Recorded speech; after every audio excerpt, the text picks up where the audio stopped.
Jacob Zuma's most challenging days as president involved protests like these, demanding his resignation. It's 15 months since Zuma succumbed following months of public dissatisfaction and pressure from within his own party, the African National Congress.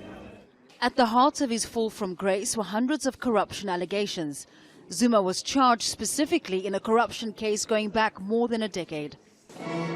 While Zuma was deputy president, the French arms company Thales won a $180 million government contract to build 4 frigates for South Africa's navy.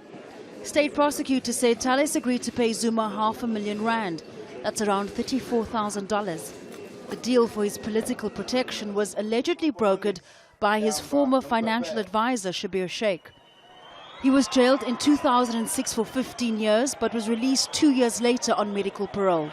The difficulty for the National Prosecuting Authority is that when they charged Schabir Shaik with corrupting Jacob Zuma, they chose not to charge Jacob Zuma. The former head of the NPA, Bulelani Ngcuka, said this was because while they had a prima facie case, or they had a level of evidence against Jacob Zuma, they weren't sure that the case was winnable. Zuma was fired as deputy president but stayed in the ANC. He was elected president of the party ahead of the 2009 elections, which the ANC won. Zuma then became South Africa's president. In 2007, Zuma was charged with corruption, racketeering, money laundering and fraud. The charges were dropped 2 years later because judges said there'd been political interference. But last year, prosecutors had another change of mind and the charges were reinstated. Zuma wants the charges dropped because of what he describes as a political conspiracy.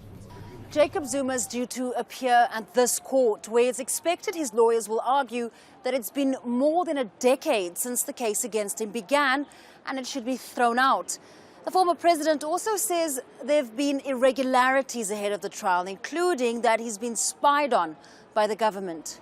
If Zuma is put on trial, it could have massive implications for the divided ANC, where Zuma retains significant support. It's going to be a trying time for the ANC.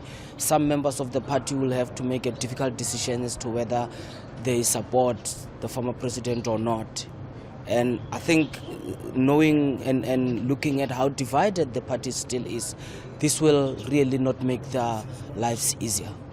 Zuma says he's done nothing wrong, but if found guilty, could face at least 25 years in prison. Fahmida, Aljazeera, Pietermaritzburg, South Africa.